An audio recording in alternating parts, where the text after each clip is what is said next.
Chapter 9 is assume that the person you are listening to might know something you don't.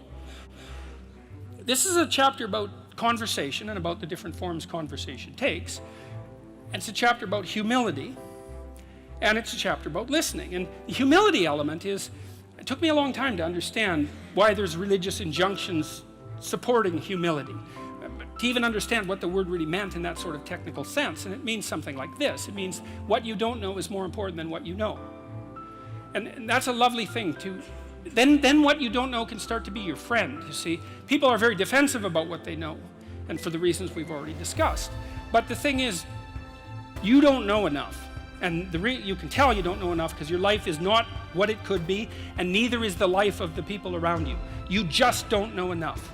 And so, what that means is that every time you encounter some evidence that you're ignorant, someone points it out, you should be happy about that because you think, oh, you just told me how I'm wrong. It's like, great. Like maybe I had to sift through a lot of nonsense to get through the real message that you're telling me, but if you could actually tell me some way that I'm wrong and then maybe give me a hint about how to not be wrong like that, well then I wouldn't have to be wrong like that anymore. That would be a good thing.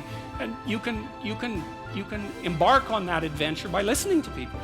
And if you listen to people, they'll tell you amazing things if you listen to them, and many of those things are little tools that you can put in your toolkit like Batman, and then you can go out into the world and use those tools, and you don't have to fall blindly into a pit quite as often. And so the humility element is, well, do you want to be right or do you want to be learning? And it's deeper than that. It's, do you want to be the tyrannical king who's already got everything figured out? Or do you want to be the continually transforming hero, or fool for that matter, who's getting better all the time? And that's actually a choice, you know. It's a deep choice. And it's better to be the self-transforming fool who's humble enough to make friends with what he or she doesn't know and to listen when people talk. And listening is a transformative exercise. Like if you listen to the people in your life, for example, if you actually listen to them, they'll tell you what's wrong with them and how to fix it and what they want. They can't even help it if you start listening, because people are so shocked if you actually listen to them that they tell you all sorts of things that they might not have even intended to, things they don't even know. And then you can work with that.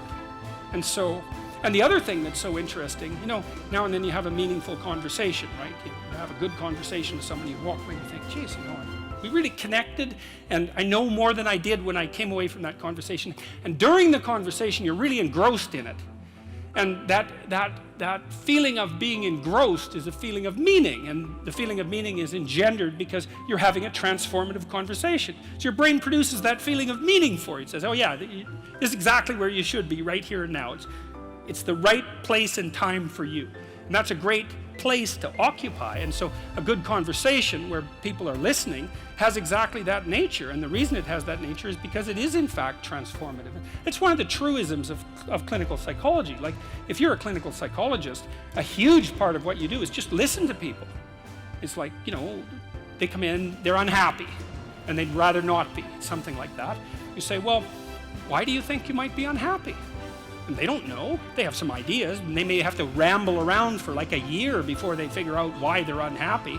They get rid of a bunch of reasons why they thought they were unhappy that are untrue, and then you kind of get to the heart of the problem. And then you might ask them, well, if you could have what you wanted so that your life would be okay, what would that look like? Then they have to ramble around a bunch about that because they don't really know. But the listening will straighten them out because people think by talking. And in order to think, you have to have someone to listen, because it's very hard to think. Hardly anyone can think. And even the people who can think can only think about a limited number of things. But almost everybody can talk. And you can listen to yourself talk, and if someone listens to you, then, well, then you also have a foil for your thoughts, right? Because you can watch the person when you're talking and see if you're boring or see if you're amusing or if you're engrossing, all of those things. So, listening, that's a very good thing. I outline a Carl Rogers dictum. He was a famous clinical psychologist. This is another great little tip. Rogers said, here's a trick to tell if you're listening. So let's say someone lays out their perspective for you, and then what you do is say, look, here's what I think you said. I think you said this and this and this and this and then this. Is that right? Have I got what you're saying right? And maybe the person says, God, you haven't been listening at all. And, you know, then they have to straighten you out. Or maybe they say, Yeah, you got it.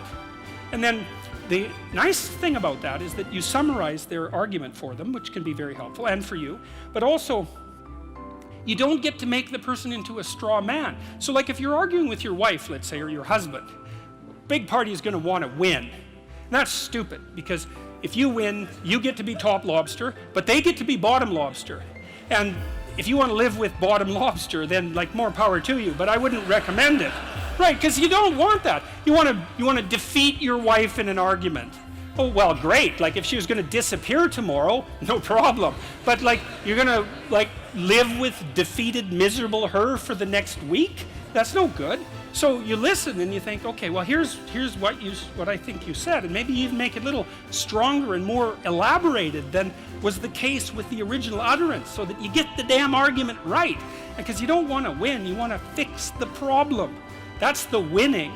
And so the summary with listening is so useful for that, because the person can say, well, yeah, that's what I meant. It's like, then you have to grapple with that. And Roger said, well, people usually won't, because, you know, if you live with someone and they tell you the truth about the situation, it usually means that there's something really stupid that you're doing. Well, them too, but there's something stupid that you're doing, that you know you're doing, that you actually have to stop.